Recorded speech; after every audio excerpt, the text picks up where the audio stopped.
So I know TED is about a lot of things that are big, but I want to talk to you about something very small. So small it's a single word. The word is misfit. It's one of my favorite words because it's so literal. I mean, it's a person who sort of missed fitting in, or a person who fits in badly, or this, a person who is poorly adapted to new situations and environments. I'm a card-carrying misfit, and I'm here for the other misfits in the room, because I'm never the only one. I'm going to tell you a misfit story. Somewhere in my early 30s, the dream of becoming a writer came right to my doorstep. Actually, it came to my mailbox in the form of a letter that said I'd won a giant literary prize for a short story I'd written. The short story was about my life as a competitive swimmer, and about my crappy home life, and a little bit about how grief and loss can make you insane. The prize was a trip to New York City to meet big-time editors and agents and other authors. So it was the wannabe writer's dream, right? You know what I did the day the letter came to my house? Because I'm me, I put the letter on my kitchen table, I poured myself a giant glass of vodka with ice and lime, and I sat there in my underwear for an entire day, just staring at the letter. I was thinking about all the ways I'd already screwed my life up. Who the hell was I to go to New York City and pretend to be a writer? Who was I? I'll tell you. I was a misfit, like legions of other children. I came from an abusive household that I narrowly escaped with my life. I already had 2 epically failed marriages underneath my belt. I'd flunked out of college not once, but twice, and maybe even a third time that I'm not going to tell you about. And I'd done an episode of rehab for drug use, and I'd had 2 lovely staycations in jail. So I'm on the right stage. But the real reason I think I was a misfit is that my daughter died the day she was born, and I hadn't figured out how to live with that story yet. After my daughter died, I also spent a long time homeless, living under an overpass in a kind of profound state of zombie grief and loss that some of us encounter along the way. Maybe all of us, if you live long enough. You know, homeless people are some of our most heroic misfits because they start out as us. So you see, I'd missed fitting into just about every category out there. Daughter, wife, mother, scholar. And the dream of being a writer was really kind of like a small, sad stone in my throat. It was pretty much in spite of myself that I got on that plane and flew to New York City, where the writers are. Fellow misfits, I can almost see your heads glowing. I can pick you out of a room. At first, you would have loved it. You got to choose the 3 famous writers you wanted to meet, and these guys went and found them for you. You got set up at the Gramercy Park Hotel, where you got to drink scotch late in the night with cool, smart, swank people. And you got to pretend you were cool and smart and swank, too. And you got to meet a bunch of editors and authors and agents at very, very fancy lunches and dinners. Ask me how fancy. How fancy? I'm making a confession. I stole 3 linen napkins from 3 different restaurants, and I shoved a menu down my pants. I just wanted some keepsakes so that when I got home, I could believe it had really happened to me, you know? The 3 writers I wanted to meet were Carol Maso, Lynn Tillman, and Peggy Phelan. These were not famous best-selling authors, but to me, they were women writer titans. Carol Maso wrote the book that later became my art Bible. Lynn Tillman gave me permission to believe that there was a chance my stories could be part of the world. And Peggy Phelan reminded me that maybe my brains could be more important than my boobs. They weren't mainstream women writers, but they were cutting a path through the mainstream with their body stories. I like to think kind of the way water cut the Grand Canyon. It nearly killed me with joy to hang out with these three over 50-year-old women writers. And the reason it nearly killed me with joy is that I'd never known a joy like that. I'd never been in a room like that.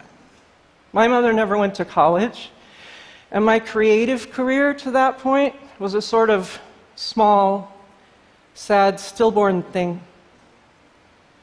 So kind of in those first nights in New York, I wanted to die there. I was just like, kill me now. I'm good. This is beautiful. Some of you in the room will understand what happened next. First, they took me to the offices of Farrar, Straus, and Giroux. Farrar, Straus, and Giroux was like my mega dream press. I mean, T.S. Eliot and Flannery O'Connor were published there. The main editor guy sat me down and talked to me for a long time, trying to convince me I had a book in me about my life as a swimmer. You know, like a memoir. The whole time he was talking to me, I sat there smiling and nodding like a numb idiot, with my arms crossed over my chest, while nothing came out of my throat. So in the end, he patted me on the shoulder like a swim coach might, and he wished me luck, and he gave me some free books, and he showed me out the door. Next, they took me to the offices of W.W. Norton, where I was pretty sure I'd be escorted from the building just for wearing Doc Martens.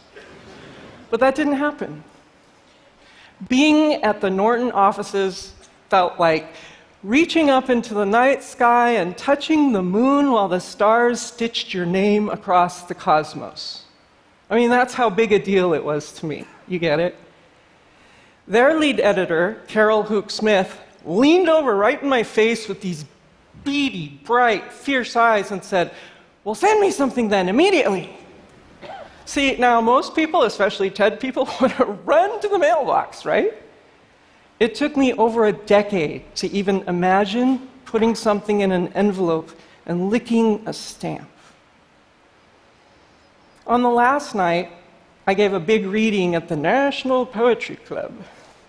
And at the end of the reading, Catherine Kitty of Kitty, Hoyt and Picard Literary Agency walked straight up to me and shook my hand and offered me representation, like on the spot.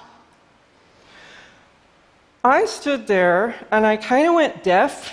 Has this ever happened to you? And I almost started crying because all the people in the room were dressed so beautifully. And all that came out of my mouth was, "I don't know. I have to think about it." And she said, "Okay then," and walked away. All those open hands out to me, that small, sad stone in my throat. You see, I'm trying to tell you something about people like me. Misfit people, we don't always know how to hope or say yes or choose the big thing, even when it's right in front of us. It's a shame we carry. It's a shame of wanting something good. It's a shame of feeling something good. It's a shame of not really believing we deserve to be in the room with the people we admire. If I could, I'd go back and I'd coach myself. I'd be exactly like those over 50-year-old women who helped me. I'd teach myself how to want things, how to stand up, how to ask for them. I'd say, you belong in the room too. The radiance falls on all of us, and we are nothing without each other. Instead, I flew back to Oregon, and as I watched the evergreens and rain come back into view, I just drank many tiny bottles of Airplane Feel Sorry for Yourself. I thought about how if I was a writer, I was some kind of misfit writer. What I'm saying is I flew back to Oregon without a book deal, without an agent, and with only a head full and heart full of memories of having sat so near the beautiful writers. Memory was the only prize I allowed myself. And yet, at home, in the dark, back in my underwear, I could still hear their voices. They said, "Don't listen to anyone who tries to get you to shut up or change your story." They said, "Give voice to the story only you know how to tell." They said, "Sometimes telling the story is the thing that saves your life." Now I am, as you can see, the woman over 50. And I'm a writer.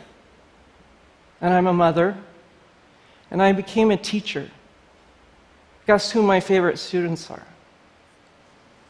Although it didn't happen the day that dream letter came through my mailbox, I did write a memoir called The Chronology of Water. In it are the stories of how many times I've had to reinvent a self from the ruins of my choices. The stories of how my seeming failures were really just weird-ass portals to something beautiful. All I had to do was give voice to the story. There's a myth in most cultures about following your dreams. It's called the hero's journey. But I prefer a different myth that's slightly to the side of that or underneath it. It's called the misfits myth. And it goes like this: even at the moment of your failure, right then, you are beautiful. You don't know it yet, but you have the ability to reinvent yourself endlessly. That's your beauty. You can be a drunk. You can be a survivor of abuse. You can be an ex-con. You can be a homeless person. You can lose all your money or your job or your husband or your wife or, the worst thing of all, a child. You can even lose your marbles. You can be standing dead center in the middle of your failure, and still, I'm only here to tell you, you are so beautiful. Your story deserves to be heard. Because you rare and phenomenal misfit, you new species, are the only one in the room who can tell the story the way only you would. And I'd be listening. Thank you.